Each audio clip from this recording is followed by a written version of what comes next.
Hey there, my sewing students. In this video, I'm going to show you how to do all the machine sewing techniques that we are going to be practicing in class and that you're going to be adding to your sewing technique sample book. So to quickly review, I'm going to be going in the order of the directions handout that I gave you in class. So first, we're going to practice how to sew a dart, then reinforcement stitching, then stay stitching, then gathering, and lastly, machine basting. All right, let's get right into this. Here's how to practice sewing darts. So I just have a dart pattern printed here on regular printer paper, and I have my sample fabric.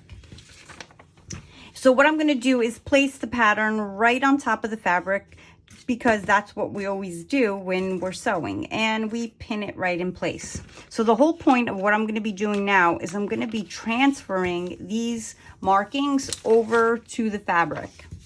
So I'm just going to start with the wider part of the dart, and I'm using a pencil because this is sample sewing and practicing, but of course if this was an actual garment, you would definitely want to use your chalk pencil or the invisible marking pen. So I'm just going to transfer these edges right here, or these 2 points here. And then I'm going to transfer over first the point. And what I like to do is use a straight pin where I place it right at the point there. And then when I lift, I see exactly where my mark, let me see if I could get in closer, where I need to make my dot. Okay, so I'm going to hold this paper over. You probably can't see me making a dot, but it's right there. Okay. Then I'm going to do the same thing with this side. Place it down, lift, make a dot.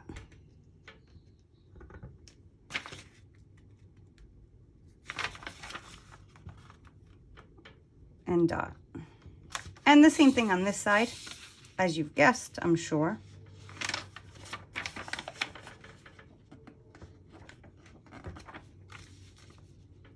And here.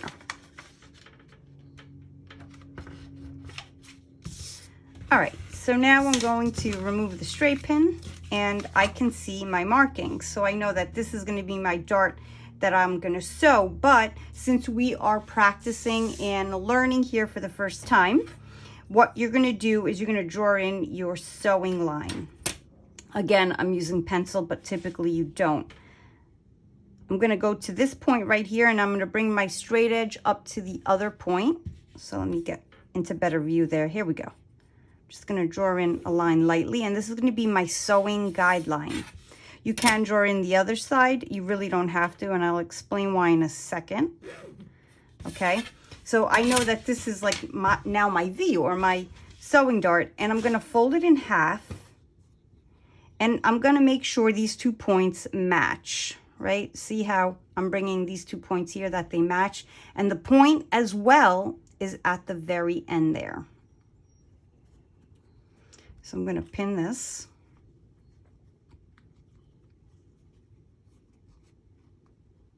Okay, and I'm going to put another pin right there, making sure the point is at the very edge there. And now I'm going to go over to the sewing machine and sew this.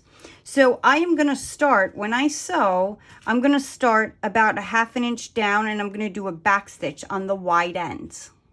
So I'm going to start about here, back stitch, then I'm going to come all the way down, and then right about here, I'm going to make my stitches even smaller on my machine. Depending on your machine, it depends what stitch you're set at, but I'm going to bring it down to like a maybe 1. I'm going to start at 2 millimeters, but maybe I'll bring it down to a 1. It depends like what this dart is going to be sewn on and how much pressure it's going to take.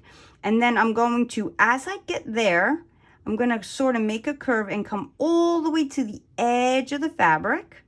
And I'm going to sew on the very, very edge of the fabric and stop at the dot right there. Then I'm going to take it out of the machine and leave a long tails of the bobbin and the top thread. So again, I'm going to start right here, and then I'm going to back stitch, come all the way down, and then right about there, I'm going to make my stitches even smaller on the machine, and I'm going to curve in and bring it right down to the dot there. And I'm not going to backstitch there. All right, so I'm going to start, like I said, about 1/2 inch down from the end of the dart. And I'm going to make sure it's on the guideline there. And I'm going to start with backstitching.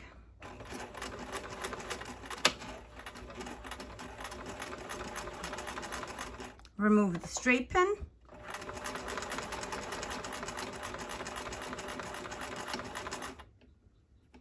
And again.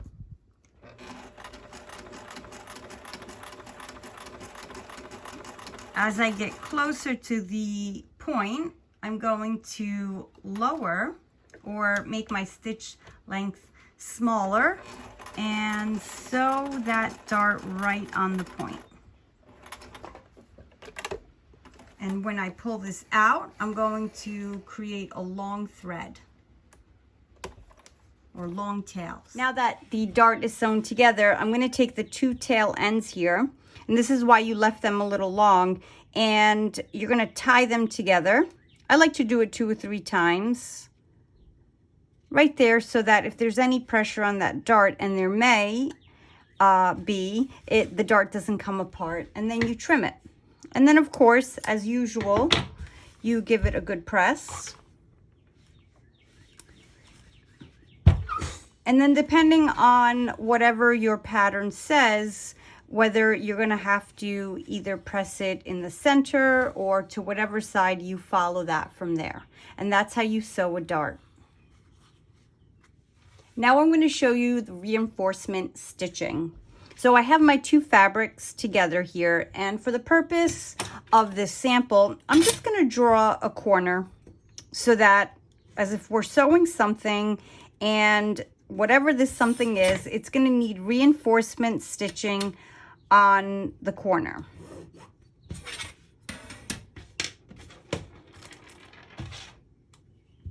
Just going to pin this so of course it doesn't move as I sew.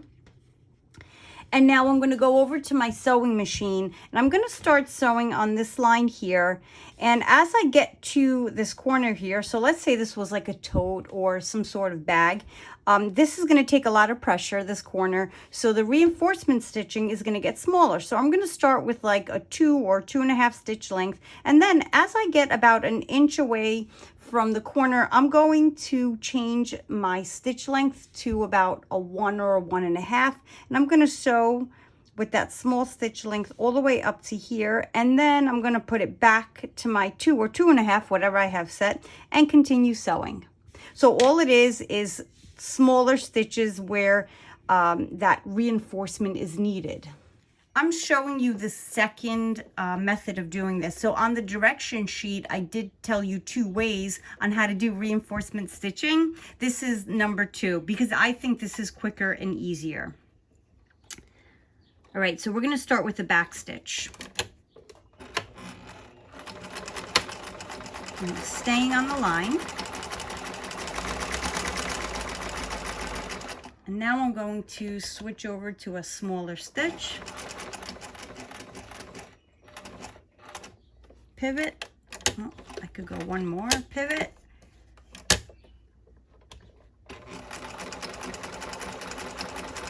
And then switch back to my other stitch, larger stitch that is.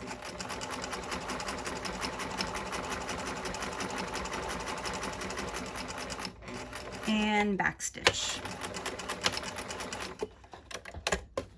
And that's how you do your reinforcement stitching. The next sewing machine technique I'm going to show you is stay stitching.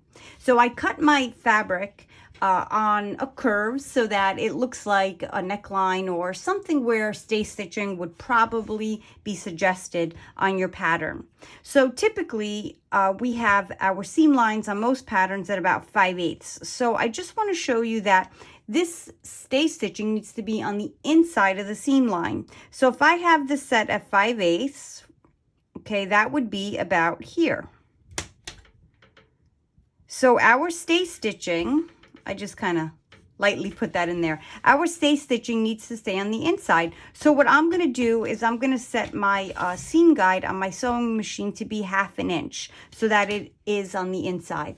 And I'm going to sew with a regular, just 2-point stitch length, and I'm going to bring it all the way here. So what I'm going to do is work it from the widest point, which is here, and I'm going to bring it all the way to the center. And then I'm going to start again on the sewing machine and start from here, keeping the same 1/2 inch seam guide. I'm going to bring it all the way to the center here. All right, let's go do this. So I did put a little mark where the center of my curve is. You can even crease it if you'd like, whatever is easier for you. And my seam guide is set at 1/2 inch. And also, I don't need to backstitch on the beginning and the end.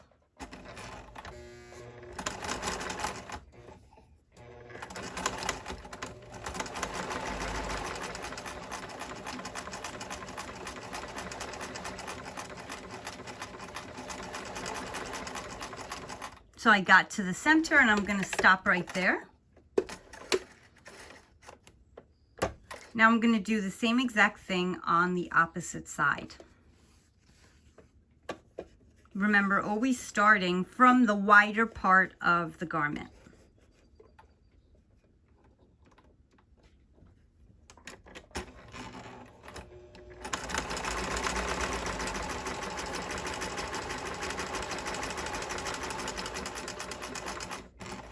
And I stop right at the center as well. I'm going to trim the threads, and that's it. That's your stay stitching. One last note on stay stitching, you don't have to do any pressing here. You would just continue on with whatever the pattern directions tells you to do. And the next sewing machine technique I'm going to show you is gathering. I've already gone ahead and sewn together these 2 pieces of fabric so I can show you how to do this. And I've left the typical 5/8 seam allowance there. And what I'm going to do next now is loosen my tension to about a 3 or possibly even a little bit looser. And I'm going to sew directly right on top of this seam line that I already have there. And I'm not going to do back stitches like I did for the regular seam. So I'm going to go right on top and sew it. And then when I'm done with that, I'm going to repeat the same thing. And I've already made a little mark up there about 1/4 inch away. I'm going to do the same exact stitching, another straight line right there without back stitching on the ends. So before I get started, my tension is up here and I just lowered it to about a 3 so that it's easier to pull the threads once I've sewn. And I'll show you exactly what I mean by that. I've created long tails, and I simply did that by just pulling both the top and the bobbin thread. And there's a nice long tail there. And I also changed the color of the bobbin to blue. And I'll show you why when I'm done with this. So let's get this started, which is really super simple. And my line is already there. So really easy sewing. Remember, do not backstitch. I'm also going to make a larger stitch. So I'm going to bring it down to about a 3. You can even go a little bit larger if you'd like.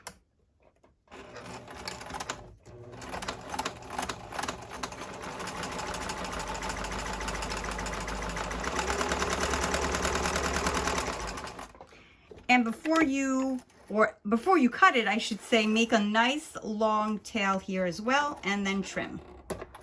And now I'm going to repeat that same stitch about 1/4 inch away from this line that I've just sewn. So I'm using the edge of my presser foot to guide me along because that is 1/4 inch. So I'm keeping it lined up. So this sewing line is being lined up with the edge of the foot.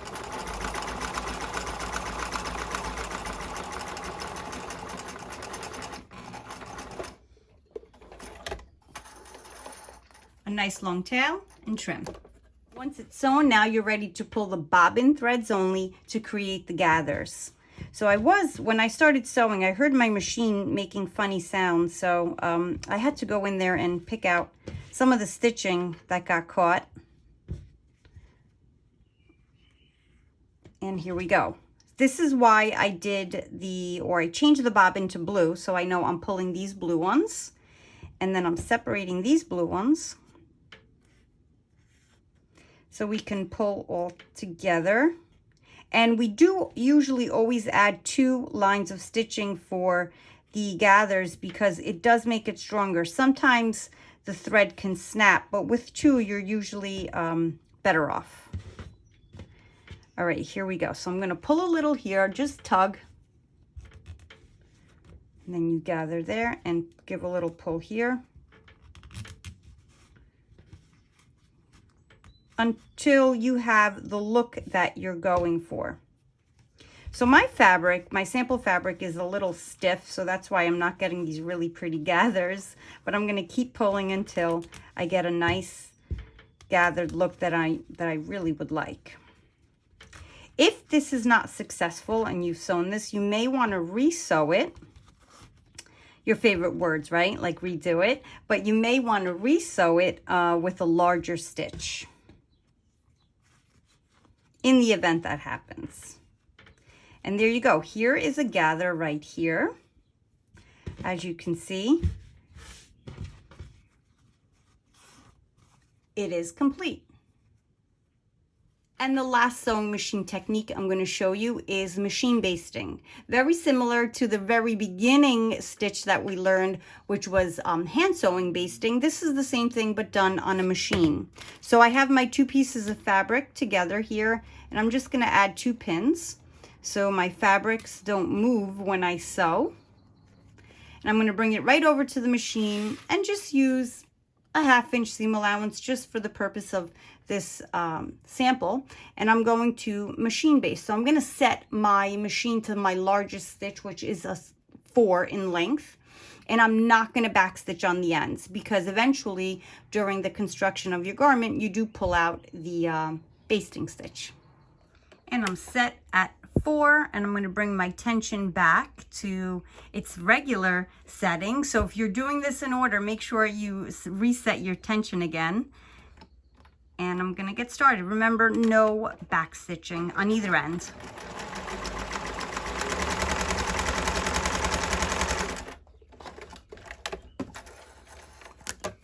And that is how you do a basting stitch. Again, easily pulled out when you no longer need it. Once all of your sewing machine technique samples are complete and you like the results of them, go ahead and attach them to your cardstock with all the notes and directions and whatever it is that we discussed in class that you must do. And they are now ready for your sewing techniques book. So I hope this video helped you, and check out other videos from the class that you may need to rewatch or maybe need more help with. Thanks for watching, guys.